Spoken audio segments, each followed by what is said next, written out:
Think about this for a second. A celebrity, right? Millions of followers. Yeah, huge reach. And then scammers just take their photos, twist their life story. To con people out of money or, worse. It's disturbing. And it happens like way more often than you'd probably realize. It really does. Yeah. These public figures, they build this image for completely different reasons, and then someone else just hijacks it. Exactly. And today, we're actually doing a deep dive into the online presence of Lana Rose 786. She's an influencer, musician based in Dubai. Okay. Now, full disclosure, we can't actually see her live Instagram profile right now. It seems to be inaccessible or maybe private. Okay. So that's a bit of a challenge. It is. But our goal here isn't really about her specifically. It's more about understanding the potential weak spots. How could someone like her, with that public persona, become a target for romance scammers? How might her image be twisted? Right. So it's not an investigation of her. It's more like a risk assessment based on what is publicly available, looking at the patterns and the potential vulnerabilities that apply more broadly too. Precisely. So to do this, we've pulled together information from, well, a few different places. Okay. We've got data from third-party analytics sites, HypeAuditor, Social Fame, Social Blade. They give us a sense of follower counts, engagement rates, that kind of thing. Standard tools for influencer analysis. Yep. And we've also looked at her other public stuff, YouTube, Pinterest, TikTok, just to get a bigger picture of her online footprint. Right, building a profile from the available pieces. And, crucially, we're layering on top our knowledge of how romance scams actually work, the typical tactics, the psychology they use. Makes sense. And given we can't see that live Instagram, the focus has to be on that potential for misuse. Right. What ingredients are there that a scammer might find appealing? Exactly. So look, even if you've never heard the name Lana Rose before, stick with us, because what we're unpacking today says a lot about online security in general, how scammers operate, and honestly, how you can be a bit savvier online. Good stuff. Okay, so where do we start? Who is Lana Rose, based on her public image? Okay, so from what we can gather, she's definitely a known figure in Dubai. Influencer, musician, YouTuber. And she's got that connection with her brother, too, right? Mo Vlogs. He's huge on YouTube. Yeah, exactly. They seem to collaborate quite a bit, appear in each other's content. It's sort of a family brand thing, maybe. Seems like it. And her image. What's the vibe? Oh, it's very intentional, very curated, I'd say. Lots of high-end, glamorous lifestyle stuff. Right, luxury fashion, expensive cars, slick music videos, travel, that whole aspirational influencer package. Totally. That's the image projected. Now, this is interesting. HypeAuditor actually categorizes the content on her Instagram. Oh, yeah. What categories come up? Well, you've got things like adult modeling, fashion trends, fashion, lingerie, and intimates, which kind of fit the glamorous image. Okay, yeah, that tracks. Attractive visuals, fashion focused. But then there's also kids fashion, which feels a bit out of place. Kids fashion. That is slightly unusual alongside the others. Could be anything, I suppose. Maybe occasional posts with younger family members. Or just, an algorithm getting it slightly wrong. Could be. But you're right. Thinking about romance scams, those other categories, adult modeling, lingerie, that's obviously prime material, visually speaking. Easy to take out of context. Exactly. Scammers look for readily available, attractive photos. Okay, so that's the persona. Now let's get into the numbers a bit. The metrics for her Instagram at Lana Rose 786. What are these analytics telling us? Or maybe, what aren't they telling us? Well, this is where it gets a little tricky, as you hinted. Different tools show slightly different follower counts. HypeAuditor, back in early May 2025, had her at about 3.6 million. Okay, decent number. Yeah. Social Fame was similar, maybe a bit higher, 3.84 million. Yeah. They also gave an engagement rate of 3.34%. But then there was an older report from April that mentioned only 1.2 million. Wow, that's a big difference. It is. Could be data collection times varying, could be fluctuations in follower counts. Hard to say definitively without consistent tracking. Right. It's always a snapshot in time with these tools. What about engagement? You mentioned Social Fame's rate. HypeAuditor had one too. Yeah, HypeAuditor put the engagement rate lower at 0.64%, and they classified that as average for an account that size. Average. Okay. Not terrible, not amazing. Pretty much. They also noted low follower growth recently, but a good likes-to-comments ratio. What does that ratio suggest? A good likes-to-comments ratio usually indicates there's been, or maybe still is, some genuine interaction happening. People aren't just liking, They're commenting too. Okay, and there was also an income estimate, right? Yes, and this is significant. HypeAuditor estimated her potential monthly income from the account could be really substantial, somewhere between like $84,000 and $115,000. Wow, okay, so that strongly suggests a legitimate, successful influencing career, not someone likely to be running scams themselves. Absolutely, that points towards genuine success. But, Yeah. and here's the really puzzling part, the number of posts. Ah, yeah, you mentioned this. What's the deal there? Well, HypeAuditor's data from early May showed around 499 posts, and it noted a small increase recently, but also a significant drop in followers around the same time. Bit confusing. Okay, 499 posts for nearly 4 million followers isn't massive, but it's something. But didn't another source show less? Yeah, Social Blade just had a dash like blank for media uploads, which could mean they were seeing very, very few posts, maybe even none visible at that moment. Okay, that's weird. Millions of followers and potentially almost no visible posts. It is definitely unusual. It raises a big question mark about what's going on with the actual content visibility on our profile. We should probably circle back to why that might be. Yeah, definitely. But first, let's tie this back to the scam angle. How does this whole persona, the glam life, the visuals, make her attractive to romance scammers? Oh, it's almost perfect material for them. All that high-quality content, the fashion shots, the cars, the travel pics, beauty stuff, it's a ready-made toolkit. For building fake profiles, you mean? Exactly. Scammers need to create a compelling illusion fast. Her existing content does most of the heavy lifting. And those categories we mentioned, adult modeling, lingerie, that type of imagery is easily isolated and, frankly, sexualized to lure victims in. Right. And what about the wealth aspect, the luxury lifestyle? How does that play into scams? It's twofold. First, it adds to the allure, the fantasy. But second, it allows an impersonator to set up a scenario later where they might claim temporary financial trouble. My account is frozen, I need a short-term loan. Coming from someone perceived as wealthy, it can seem more believable, less like a typical scam request initially. Ah, that makes sense, twisting the image of success into a vulnerability. Okay, so the visuals and lifestyle are bait. What about the interaction? If a scammer is pretending to be her, what kind of tactics would they likely use? We can't see her DMs, obviously, but based on common patterns. Yeah, we can infer based on standard romance scammer playbooks. Right. It usually starts with intense attention and affection very quickly. That's the love bombing phase. Trying to build that connection fast. Super fast. Then, almost always, some kind of crisis or urgent need pops up. Often financial, but could be something else to elicit sympathy and pressure. And the key move. Getting you off the platform.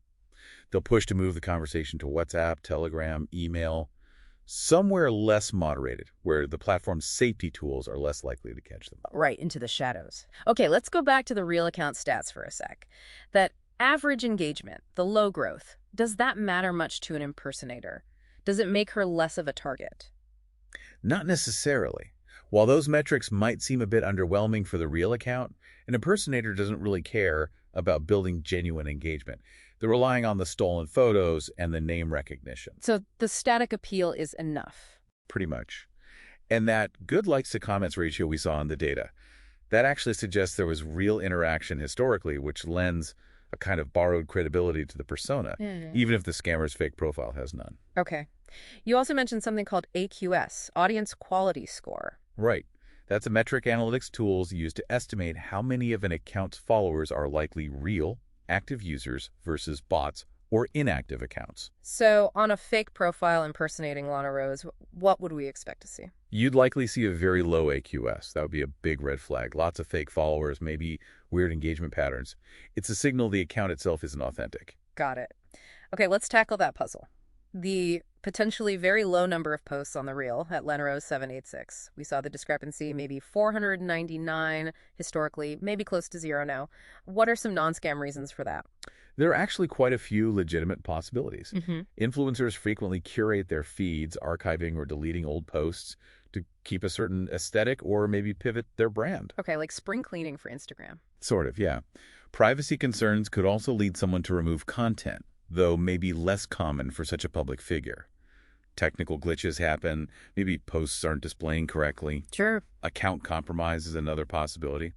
Maybe it was hacked and content deleted. Or it could be strategic. Maybe she clears the feed before a big announcement or just posts less frequently now. High impact, low frequency. And you found something related to her brother's channel that might hint at content management. Yeah, Movlogs did a video called Reading my sister's deleted Instagram comments.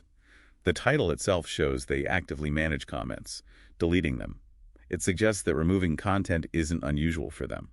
Interesting. So managing the feed, for whatever reason, is something they seem to do. But how could this low post count on the real profile, actually? Well, help the scammers. It feels counterintuitive. It does, but think about it. If the real Lana Rose profile has very few visible posts, it makes it harder for a potential victim to verify an account they encounter. Ah, less to compare against. Exactly. If the genuine article doesn't have much recent activity, a fake profile, also having little content, might not immediately ring alarm bells. It kind of normalizes a sparse feed. Okay, I see that. Plus, it obscures the account's history. If lots of older posts are gone, it's harder to see inconsistencies or track the account's evolution. And in a way, it mirrors the scammer's behavior. Their fake profiles are often temporary, disposable. A real account with an ephemeral feel might make the fake one seem less out of place. Wow. Okay, that's a really key point. The state of the authentic account can inadvertently provide cover. Now, what about geography? HypeAuditor mentioned India. Yeah, they gave her account a country rank in India, hashtag 2,874. This suggests a significant portion of her audience or engagement comes from India. What are the implications for scammers? Well, they could potentially target fans, specifically in India, leveraging that existing familiarity. Her name recognition there might give a fake profile more credibility within that region. But romance scams are global, right? They wouldn't only target India. Oh, absolutely not. Her image, the wealth, the glamour has universal appeal for this kind of scam. They could use her profile to target victims anywhere. The India connection is just one specific data point showing a regional audience concentration. And you mentioned Vlogs had a video about being scammed in India. Any connection? It's purely coincidental as far as we know. The video title is I Got Scammed in India. We don't know the details, and there's nothing to suggest it's directly related to Lana Rose's profile being misused. Just an interesting thematic overlap given the analytics. Got it. Okay, so let's try and summarize the key things that make Lana Rose's persona vulnerable to impersonation scams. What are the main points? Okay, let's list them out. 1, abundant, attractive photos and videos across multiple platforms, just tons of material. Easy pickings for fake profiles. 2, she's a well-known public figure, a common target type. 3, she has an established public narrative, Dubai influencer, luxury life, which provides a ready-made, believable backstory. Saves the scammer work. 4, the projected wealth, useful for later manipulation. 5, those content themes, like adult modeling, offer visuals easily misused for grooming. 6, the high follower count on the real account lends superficial credibility. Even if engagement is just average. Right. And 7, the difficulty verifying the authentic account right now, plus the potentially curated post history, makes spotting fakes harder. And we said the average engagement or low growth don't really deter impersonators, and having content on YouTube, TikTok, etc. just gives them more to steal from. Exactly. It's a multi-platform vulnerability. So putting it all together, what's the likelihood assessment? Let's break it down. How likely is it that the authentic Lana Rose 786 profile is itself running romance scams? Extremely low. Vanishingly small. Established career, huge income, massive reputational risk. Makes no sense. Okay. How likely is it that the authentic account has been compromised, hacked, and is being used by scammers without her knowing? I'd say low to medium possibility.